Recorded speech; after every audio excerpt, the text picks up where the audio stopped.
자, 여러분 보시면은 4강부터 7강까지 제 2부가 나타납니다. 지금까지 저희가 이 2부 중에서 4부 중에서 이제 2부를 생각해 봤습니다. 4강 그리스도가 어떻게 순환을 당하는 것에 대해서 9곡을 가지고 핸델의 그 메시아에서는 이것을 다루고 있고, 지난주에 저희가 모였을 때는 그리스도의 죽음과 부활, 놀랍게도 죽음에 관해서는 오직 한 15초에 걸리는 그러한 음악으로서 예수 그리스도께서 죽었다. 그 이유는 죽음이라는 것은 모든 것에 끝나지만은 그러나 특별히 그 예수 그리스도에게 있어서는 죽음이 끝이 아니고 죽음이 새로운 그 영광의 세계로서의 시작이기 때문에 죽음에 관해서는 간략하게 소개해 놓은 것을 지난주에 저희가 생각해 봤습니다. 죽음과 부활, 그리고 그리스도의 주권, 아주 33번 명곡을 저희가 생각해 봤죠. 문들아 머리 들어라, 문들아 머리 들어라. 예수 그리스도께서 이제 죽음을 이기시고 부활하시고 천국에 들어갔을 때에 이제 이 천국에 있는 모든 문을 열고 승리하신 그 예수님을 환영하고 예수님께 경배하고 찬양하는 그러한 모습, 거기서 끝나는 것이 아니고 이것을 통해서 우리 모든 그 믿는 자에게 예수님께서 재림하실 때에 계시록 21장 22절 22장 우리가 재림 후에 그 하늘나라에 갈 때에 우리 모두를 위하여서도 새 예루살렘의 모든 문들이 열려가지고 우리가 어떻게 영원토록 새 예루살렘에서 살 것이라는 그러한 면을 33번을 통해서 저희가 생각해 봤고요. 그를 통해서 34번과 35번은 예수 그리스도께, 물론 예수 그리스도께서 하나님의 그 나라를 이루시려고 오셨을 때도 왕의 왕이었고 주의 주시였지만은 예수 그리스도께서 인간의 몸을 입으시고 순종하시고 십자가에 돌아가시기까지 순종하실 때에 빌립보서 2장에 있는 말씀처럼 모든 입이 예수 그리스도를 주라 칭하게 되고 그들이 주 앞에서 엎드려서 주의 주여 왕의 왕이 되신 그 예수님께 영접하는 그러한 경배하는 그러한 그 모습이 지난주에 생각한 5강의 마지막 모습이었습니다. 오늘은 6강을 저희가 공부를 하겠는데 36번부터 이제 이게 41번까지예요. 41번 복음 전파가 시작되고 복음을 거부하는 그러한 모습에 대해서 생각해 볼 텐데요. 아마도 40번, 41번만 빼놓고 여러분께서 36번부터 39번까지는 들은 적이 별로 많이 없을 거예요.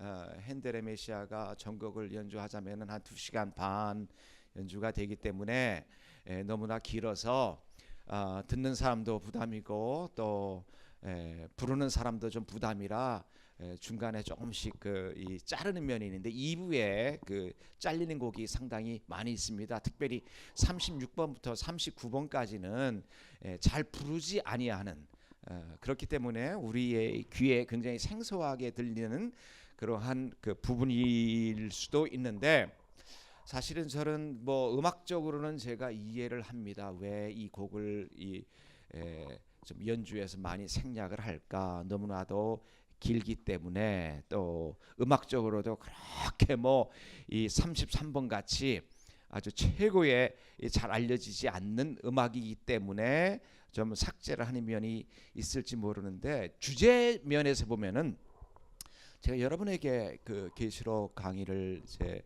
시작하면서 계시록이라는 것이 이 핸델의 메시아라는 것이 그리스도의 탄생, 그리스도의 순환, 그리고 그리스도의 부활, 그 이상의 것을 다루는 그 주제라고 말씀을 드렸어요. 그 주제 중에 한 가지는 이 핸델의 메시아를 통하여서 어린 양 대신 왕의 왕 대신 주의 주 대신 이 메시아 그리스도를 경배하는 것, 찬양하는 것이 메시아 전체의 주제라고 여러분에게 말씀드렸고요. 기억이 나시죠? 두 번째 주제 중에 하나는 굉장히 이 주제는 우리가 많이 생각해 보지 아니하는 주제예요. 굉장히 간과합니다. 간과되고 있는 주제인데 다른 주제는 복음 전파입니다. 핸델의 메시아가 사실 그 경배뿐만 아니고 이 메시아를 통해서 메시아가 좋은 소식을 우리들에게 가져왔으니까 그것을 받는 우리들이 그것을 어떻게 전해야 될 것인가. 복음 전파라는 주제가 메시아 전체에 흐르고 있어요. 그런데 왜 우리가 과거에 그런 것을 생각하지 못했냐면 그 이유 중에 하나가 예를 들어서 오늘 여러분과 제가 배워야 될 36번부터 39번까지 있는 내용이 실은 복음 전파거든요. 복음 전파인데 그러한 이 곡을 우리가 많이 대보지 않았기 때문에 메시아 하면은 그리스도의 탄생, 그리스도의 순환, 그리스도의 부활, 재림 등만을 생각하는 거예요. 그것이 틀린 주제가 아니에요. 그렇지만은 가장 중요한 이 주제를 우리가 생각해 보지 못한 이유 중에 하나는 오늘 저희가 생각해 볼 36번부터 39번, 40번과 41번은 잘 알려져 있으니까 제가 나중에 소개해 드리고요. 36번과 39번 특별히 저희가 이제 그 브레이크 시간에 36번부터 39번까지 생각해 볼 텐데 여러분께서 그것을 염두에 두시고 우리 생각해 보도록 하겠습니다. 자, 넘겨주시고요.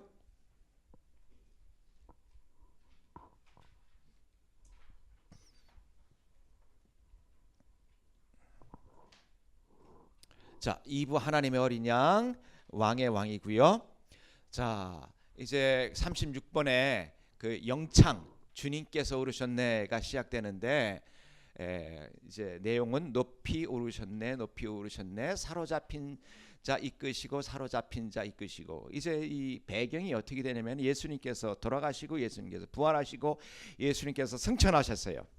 승천하시니까 제가 전체 줄거리를 말씀드립니다. 문들아 머리 들어라. 이제 그 천국으로 예수님께서 다시 들어가는 거 아닙니까? 들어가실 때에 혼자 들어가지 아니시고 이제 이 하나님의 나라를 이루시면서 말하자면 예수님께서 지상에서 하신 것은 이 전쟁을 하신 거예요. 전쟁하시고 전쟁에서 승리하는 승리자로서 지금 이제 이 성에 들어가는 거 아닙니까? 여러분 상상을 좀 해보세요. 그런데 예전에 그 어느 전쟁에도 그렇지만은 전쟁에서 승리하면은 포로된 자를 말하자면은 이 전획물로 해가지고 끌고 가는 그러한 모습이에요. 높이 오르셨네. 이제 승천하셨잖아요. 문들아 머리 들으라. 지금 성에 입성하잖아요. 사로잡힌 자 이끄시고 사로잡힌 자 이끄시고 그 다음에 사람 위에 선물을 받으셨네. 또 원수 위에 받으셨네. 큰 선물을 받으셨네. 이 말이 굉장히 이제 쉽지 않은 말이지만은 제가 나중에 무슨 말인지 제가 설명해 드릴게요. 먼저 우리 36번을 들을 텐데 이제 여기서는 베이스라고 했는데 여기서 등장하는 그 이 싱어가 우리 말로 말하자면은 이 카운터 테너입니다. 카운터 테너 노래 부르시는 거 별로 많이 못 들어보셨을 거예요. 자, 카운터 테너 나중에 카운터 테너가 어떠한 사람인지 제가 설명도 드리면서 아무튼 일단 36번 먼저 듣고 우리가 계속해서 이 곡에 대해서 생각해 보도록 하겠습니다. 카운터 테너라고 합니다. 카운터 테너인데 어떤 그 다른 표현으로서는 메일 소프라노, 남성 소프라노 아니면 메일 알토 이렇게 부르곤 해요. 사실 핸델이 그 메시아를 쓸 그 즈음에는 카스트라토라는 되게 한 14살, 15살 전에 거세를 해가지고 이제 여자 목소리를 내는 그러한 그것이 굉장히 유행했어요. 근데 이제 19세기 초부터 18세기 초부터 그것이 이제 윤리적이 아니라고 이제 그것을 이제 금하니까 이제 카운터 테너가 등장하기 시작을 했는데요. 그래서 카운터 테너 부르신 분들은 거세 받은 사람이 아닙니다. 그래가지고 이 카스트라토는 목소리 자체가 그렇게 변하는 거고 이분들은 이 말을 할 때는 남자 목소리를 가지고 있지만은 이 노래할 때는 폴세토라고 해가지고 이 말하자면 가성으로 하는 것입니다. 이 음악을 굉장히 쉽게 하잖아요. 여기서 소프라노부터 굉장히 쉽게 하는 것 같은데 그 이유는 이분들은 목소리를 쓰지 않습니다. 이 가성할 때는 목소리를 쓰지 않고 배의 호흡만을 가지고 이것을 이제 그 훈련을 받으면 저러한 목소리를 낼 수 있는 건데, 사실은 이 카운터 테너도 이 비극적인 그 역사의 산물일 수가 있어요. 왜냐하면은 19세기 초까지만 해도 여성이 어떠한 그 종교적인 그러한 그 어떤 행사에 나와서 노래 부르는 것이 금해졌기 때문에 그 소리를 내기 위해서는 카운터 테너, 메일 소프라노, 메일 알토 같은 그런 것이 필요했던 거예요. 아무튼 여러분께서 핸델의 메시아를 통해서 우리와 공부하면서 이제 별거 다 보고 별거 다 듣네요. 이제 이런 것도 있다라고 생각을 하시고, 내용을 보면 높이 오르셨네, 높이 오르셨네, 사로잡힌 자 이끄시고 사로잡은 자 이끄시고. 자, 영어 보니까 thou art gone up on high. 그다음에 and received the gifts for men. 제가 요거 잘 보세요. 지금 두 번째 것은 이제 포로를 잡아가지고 이제 그 하늘에 오른 거고, receive the gifts for men. 그 사람을 위하여서 바로 예수 그리스도께서 선물을 받으셨다는 거예요. Yes, even though thine enemies. 예수님의 원수들을 위하여서도 선물을 받았어.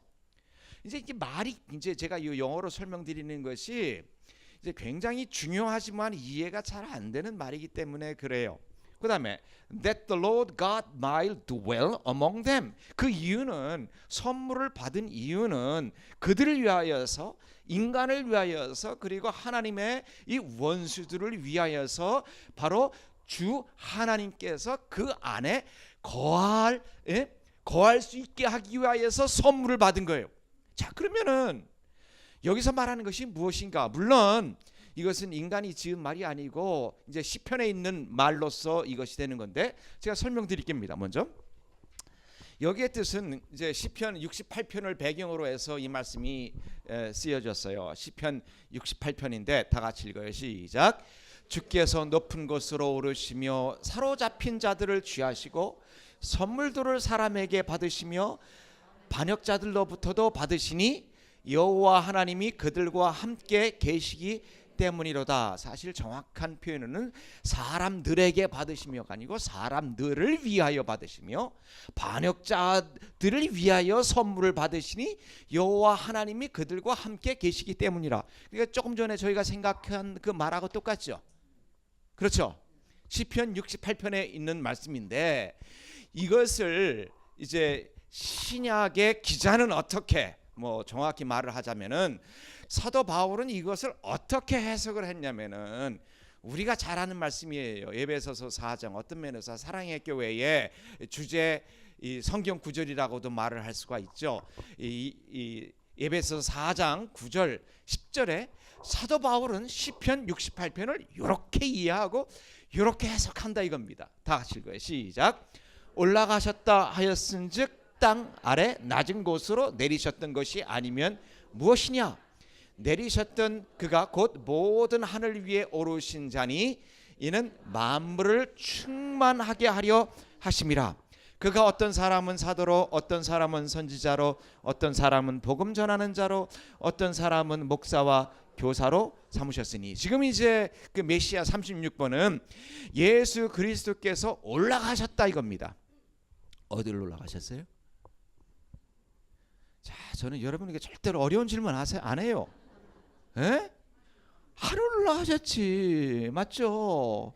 이제 포로된 자를 데리고 하늘로 올라가셨다 하는 거 아닙니까? 이제 이것을 가지고 해석하는 거예요. 올라가셨다 라는 것은 또 무엇이냐? 아래 낮은 곳으로 내셨던 것이 아니면 무엇이냐? 예수 그리스도에서 어떻게 내려오셨어요? 에? 하나님이시지만은 천국에서 아래로 내려오신 것처럼 동일하신 분이 하늘로 올라가셨다 이겁니다. 그렇죠? 어떠한 모습으로 오셨습니까? 인간의 모습으로 오셨고, 오셔가지고 순환을 받으시고 고통을 받으시고 십자가에 받으셔서 하나님께서 지금 무엇을 이루시려고 하는 것을 완전히 이루시고 올라가셨다는 거예요. 예? 그러니까 오셔가지고 무엇을 완성하시고 하늘에 올라가셨으니까 궁극적으로 이 내려오셔서 하신 것을 하늘에 올라가셨으니까 그것을 가지고 실제적으로 이제 인간 사이에 이루어야 되지 않습니까? 맞아요, 틀려요? 이해가 돼요? 요 말 가지고는 굉장히 힘들어요. 자, 무슨 목적을 가지고 내려오셨어? 근데 다 이루셨어. 그리고 이제 이 그림을 그리셔야 돼요, 여러분.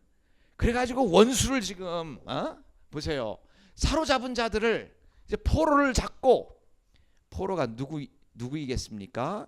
이제 내려오셔가지고 예수님께서 하시고자 하는 일을 방해하고 이 완전히 예수님과 전쟁 그 싸움을 붙었던 그러한 포로들이에요.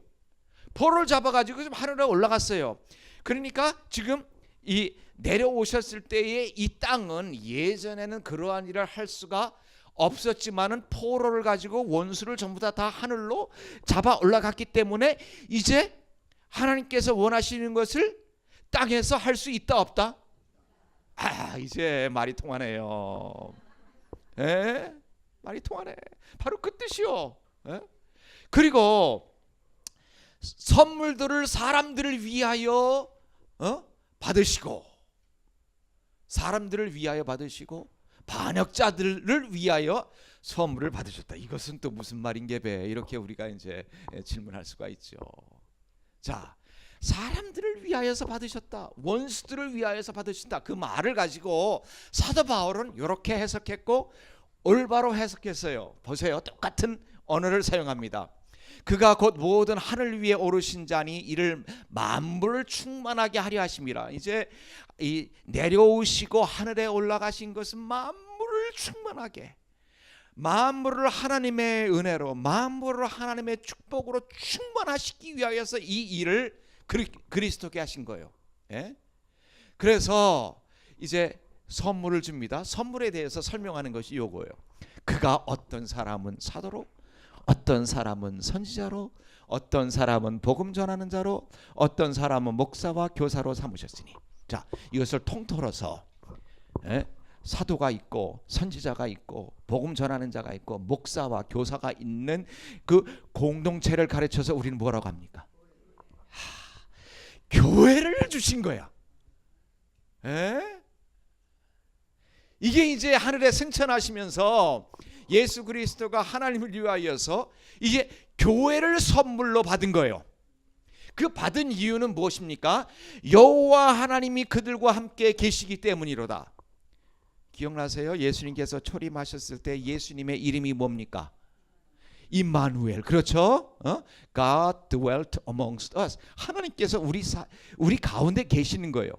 근데 승천하셨어요. 승천하셨는데 그러면 예수님께서 이 하늘로 올라가셨으니까 우리와 함께 더 이상 임마누엘이 아니네? 라고 우리가 질문할 수 있을지 모르니까 교회를 주시면서, 물론 이것은 어느 신학자도 말하지 않고 제가 오늘 아침에 지어낸 말입니다. 교회는요 제2의 임마누엘이에요. 이게 바로 시편 68편과 에베소서 이 4장에 있는 그 말씀의 뜻이에요. 그래서 이 36번의 곡은요 그리스도가 오르셔서 사람들 사이에서 어떤 일이 일어난 것에 대해서 노래하고 있습니다. 조금 전에 읽은 시편 68편, 에베소 4장 에서 이 의미를 설명하고 있는데, 그리스도가 올리심을 당할 때에 사단의 무리를 포도로 잡아 올리시고, 왜냐하면 여기서 이제 계속 방해하면 안 되기 때문에 동시에 사람에게 큰 선물을 주셨는데 제자들에게 성령의 선물을 주사. 사도행전 보면은 성령 강림이 임하시잖아요. 성령 강림이 임하시고 그 후에 일어난 사건이 뭡니까? 오순절 다락방에 성령 이제 강림이 임하셨잖아요. 그리고 나서 뭐가 생겼어요? 교회가 생겼어요. 여러분 성경을 좀 읽읍시다. 또 읽으시면서도 좀 이해를 하면서 읽읍시다. 그저 은혜됩니다 하고 성경만 읽지 말고 이게 뜻이 무엇인가 질문 한 번은 하세요. 성령이 우리들에게 임하신 것은 교회를 주시기 위하여서 성령이 맨 처음에 주신 거예요. 성령의 선물을 주사 그들로 하여금 교회의 시작을 이루게 하시고 교회가 왜 세워졌습니까? 온 세계에 복음이 전파될 수 있는 선물을 말하는 거예요. 그러니까 여기서 제가 메시아 여러분에게 처음 소개해드리면서 메시아의 두 개의 큰 주제가 있는데, 하나는 어린 양께 경배 드리는 거, 예배하는 거, 찬양하는 거고, 두 번째는 뭐라고 그랬어요? 복음 전파라고 그랬어요. 근데 이제 저희가 36번부터 39번까지 같은 경우에는 우리가 이 곡을 자주 접하지 않기 때문에 메시아 하면은 복음 전파는 완전히 무관한 것으로 생각하는데 그게 참 아쉬워요. 그래서 저와 함께 이번 학기 메시아를 같이 공부하는 우리들은 최소한도 메시아 하면은 이런 주제가 있다라는 것을 깨닫고 그것을 실천하도록 참 기도하고 노력할 수 있는 그러한 바람이 제가 가지고 있어요.